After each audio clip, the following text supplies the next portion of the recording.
नमस्कार मेरे हॉन्टेड कहानी परिवार। आज की कहानी, हम दोस्तों ने एक लाल दरवाजे की निगरानी की जो सब भूल गए। ये कहानी इंटरनेट पर सामने आई एक डरावनी घटना पर आधारित है।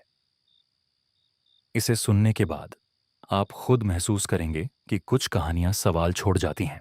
मैं और मेरे 3 दोस्त रोहन, साक्षी और निखिल एक सुनसान जगह पर खड़े थे।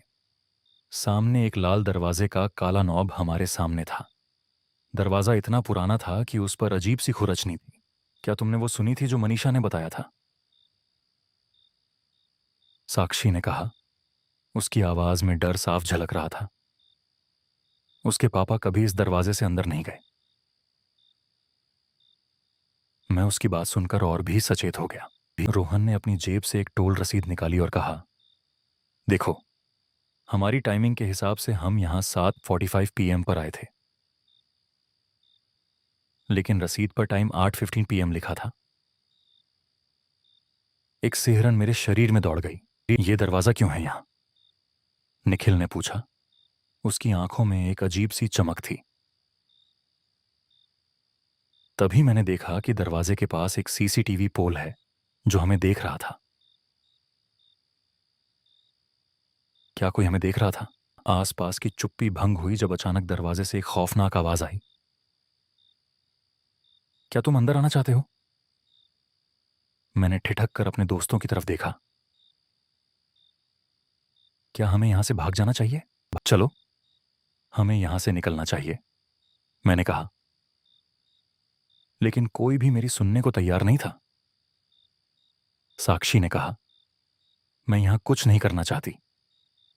उसके चेहरे पर डर साफ दिख रहा था। हम सब पीछे हटने लगे। लेकिन तभी दरवाजे के काले नॉब पर एक छाया नजर आई। वो एक पल के लिए नजर आई और फिर गायब हो गई। मेरे छाती में धक धक जैसे रुककर फिर चल पड़ी।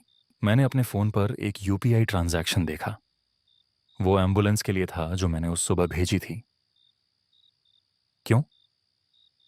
क्या मेरे अंदर कुछ ऐसा हो गया है कि मुझे याद नहीं? हमें पुलिस को बुलाना चाहिए, निखिल ने कहा। वो पुलिस चौकी के पास रहने वाला था। लेकिन हमें उसकी डायरी में कुछ देखना चाहिए, मैंने कहा, क्योंकि मुझे कुछ गलत लग रहा था। हमने नजदीकी पुलिस चौकी में जाकर पुलिस की डायरी देखी। अजीब बात थी, वहां पहले से एक लाइन लिखी हुई थी, 4 दोस्त लाल दरवाजे के पास खड़े हैं। ये पहले से क्यों लिखा हुआ था?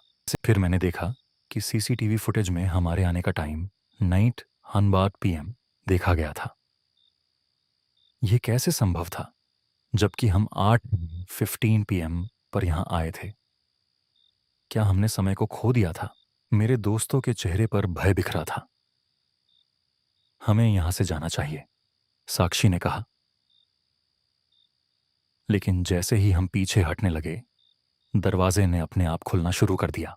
एक ठंडी हवा आई और दरवाजे के भीतर से एक पुरानी यादों की महक आई। मुझे लगा जैसे कोई मुझे बुला रहा है। क्या मैं उस आवाज को पहचानता हूं? अब मैंने अपनी आंखें बंद की और याद करने की कोशिश की। अचानक मनीषा का चेहरा याद आया, जो महीने पहले एक एक्सीडेंट में गई थी। क्या यह सब उससे जुड़ा था? चलो यहां से भागो, मैंने चिल्लाया। लेकिन उस समय दरवाजे से निकल रहा एक साया मुझे रोक रहा था। मेरा दिल दहशत से भरा हुआ था। खौफ में मैंने वापस मुड़कर दरवाजे को देखा। वहां कोई नहीं था, लेकिन मेरे मोबाइल पर एक व्हाट्सएप नोटिफिकेशन आया। बचा लो, आया। हम चारों एक दूसरे की तरफ देख रहे थे। अब मुझे यकीन हो गया था। दरवाजे के पीछे नहीं, बल्कि हमारे अंदर कुछ गहरा था। और फिर दरवाजे ने अपने आप बंद हो गया। एक आवाज आई, क्या तुम अब भी अंदर आना चाहोगे? ये पहली बार नहीं था, लेकिन क्या ये आखिरी बार होगा? अगर आपको ये कहानी पसंद आई हो तो लाइक कीजिए, सब्सक्राइब कीजिए और बेल आइकॉन दबाइए। कमेंट में अपनी हॉन्टेड कहानी ज़रूर लिखिए। अगर आप चाहते हैं आपकी कहानी हम वीडियो में सुनाएं तो मेल करें हॉन्टेड कहानी 26 gmail.com। सब्जेक्ट लिखें हॉन्टेड कहानी सबमिशन। मिलते हैं अगली डरावनी कहानी में।